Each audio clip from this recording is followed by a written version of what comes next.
ধর্মে 5ই আগস্টের পরে কত মিথ্যা মামলা হামলা এবং মব সৃষ্টি করে পুড়িয়ে মারা হয়েছে, কয়েকজনকে এমনি হত্যা করেছে, জবাই করা হয়েছে, আগুন দিয়ে পোড়ানো হয়েছে, সনাতনী মেয়েদেরকে জোর করে নিয়ে যাওয়া হয়েছে। এর বহু ভুরি ভুরি প্রমাণ আমাদের কাছে আছে।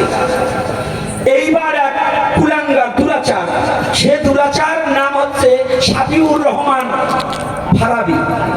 এই আমাদের সনাতন ধর্মের আরাধ্য দেবী মা কালীকে কুৎসিত এবং জিহ্বার অধিকারী এবং ঈশ্বরী ভূমিকায় দাঁড়িয়েছে এবং কুৎসিত মন্তব্য করেছে। এই ফারাবির 2 গালে জুতা মারো তালে তালে। এই ধর্ম ব্যবসায়ী 2 গালে জুতা মারো তালে তালে। এই বেয়াদবের গালে গালে ওর মা বাবা ওর জন্ম দিয়ে ভুল করছে। এটা বোধহয় ওর মায়ের বৈধ সন্তান নয়। যদি বৈধ সন্তান হতো তাহলে এক ধর্মে জন্মগ্রহণ করে অন্য ধর্মের দেবতাদের নিয়ে, তার উপাস্য দেবতাকে নিয়ে কোনোদিন খারাপ মন্তব্য করতে পারে না। মামলা প্রতিটা জেলা থেকে করা হোক এবং যারা সনাতনী জাতির যারা লাফালাফি করেন, ওই গৌর ভগবান নয়, কৃষ্ণ ভগবান নয়, আমি মতু, আমি কৃষ্ণ ভক্ত, সব জাতিকে বলছি, সবাই যে যেখানে যেমন ক্ষমতা আছে এর বিরুদ্ধে মামলা দায়ের করা উচিত। ঢাকা থেকে একটা করা হয়েছে, আরো করতে হবে। ওকে ফাঁসির কাস্টে ঝুলানো উচিত, এই বেয়াদবের বাচ্চাটা। ও এর আগেও এরকম অপকর্ম বহুত আছে।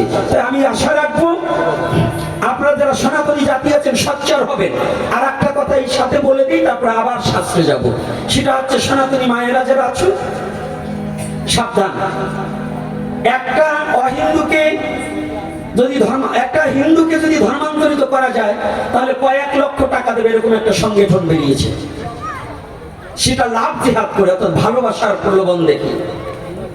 আর প্রত্যেকটা জায়গায় হিন্দুদের আইডি, হিন্দুদের নামে আইডি খুলে হাতে লাল সুতা বেঁধে কোনোখানে তিলক পরে আপনাকে ভালোবাসার প্রলোভনে ফেলিয়ে দিয়ে আপনি আইডি কার্ড চাবেন, আইডি কার্ডও নকল করা যায়। অ্যাভেলেবেল হিন্দু নাম দিয়ে আইডি কার্ড করে আপনাকে ঠকাবার নিমিত্তে সনাতনী ছেলে মেয়েদেরকে ধর্মান্তরিত করার জন্য একটা সংগঠন আছে। আপনারা সাবধান, এটার প্রলোভনে পড়বেন না এবং আপনার মেয়েকে সাবধান রাখবেন কার সাথে কথা